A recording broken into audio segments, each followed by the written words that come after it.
We're going to learn about how if statements work, and we're going to kind of put this all together and make something cool.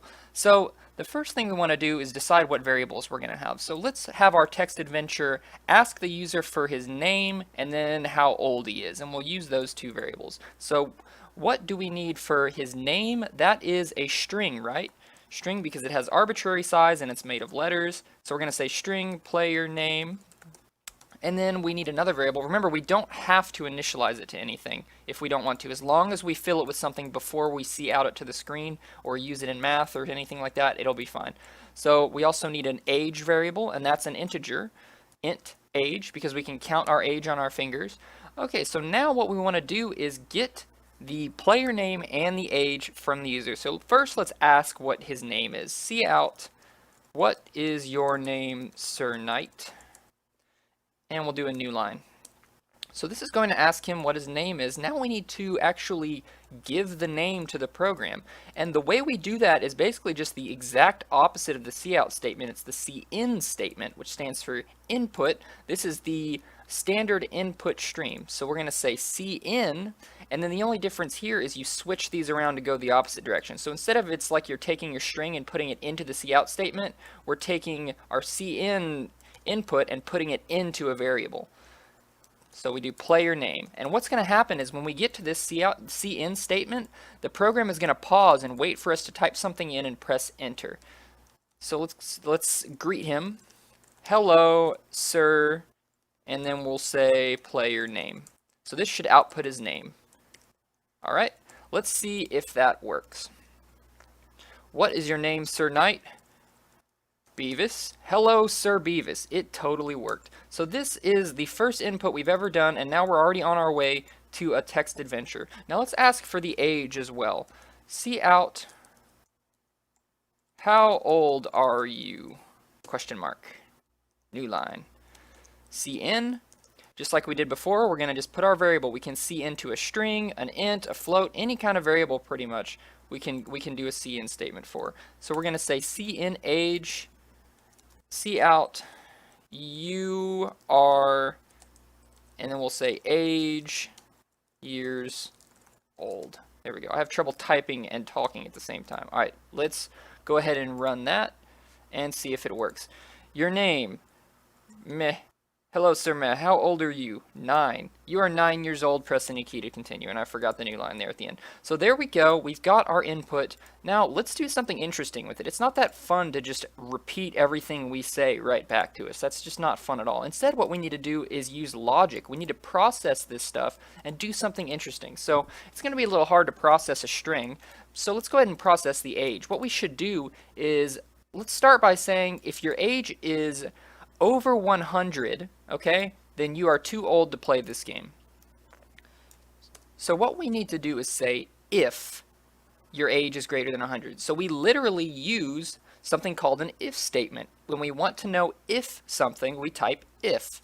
And then we do parentheses, and inside these parentheses, we evaluate something. The thing we put in here is called a Boolean expression. So we're going to go ahead and type age is greater than 100.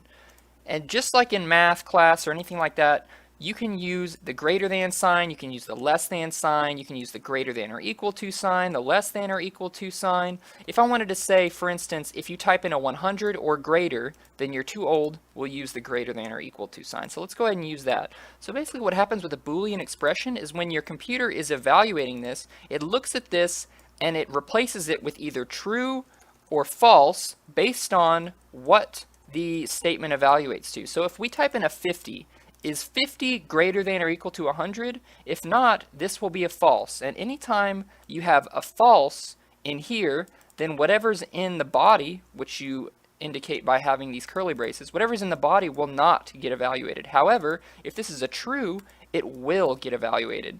So if we type in a 101, 101 is greater than 100, so this will be true and something's going to happen in here. So let's see out. You are way too old, man. Let's see if that works. So let's try typing in a 101, and we should get, we'll type in 100 actually. Your name, Kitten? Hello, Sir Kitten, how old are you? 100.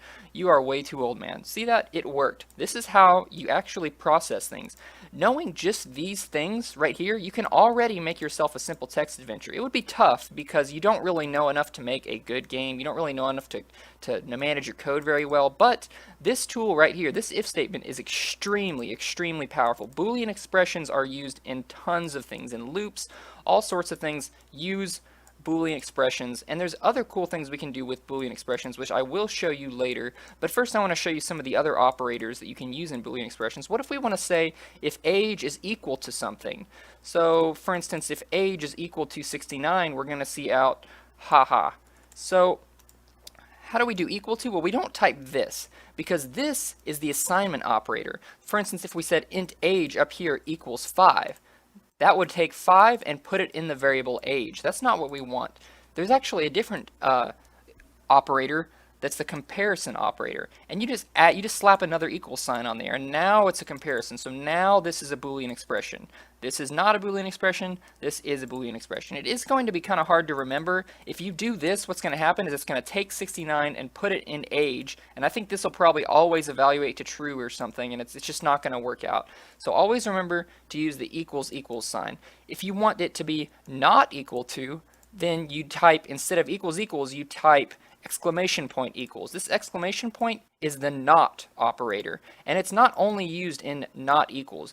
Not less than doesn't work. However, if you wanted to say not less than, you could put not in front of a Boolean expression like this. So it's going to take whatever's in here and reverse it. Now this is obviously the same as just greater than or equals to 69, but you know, there's always several ways to do logical operations. We could say not less than, or we could say greater than or equal to. Those statements are actually equivalent. So let's see if this works. This is a bit of a mind bender because we're chaining together Boolean expressions here, but what's going to happen if we type in 50? Well, is 50 less than 69?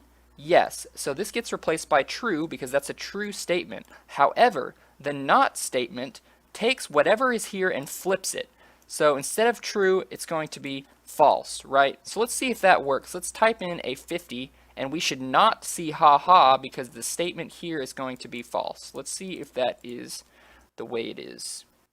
Jay, how old are you? 50. We did not see a haha because of the not operator. So I think that's about all I want to show you. This is good enough for now. We're going to learn a little bit more about if statements and things like that in the future, so we're going to be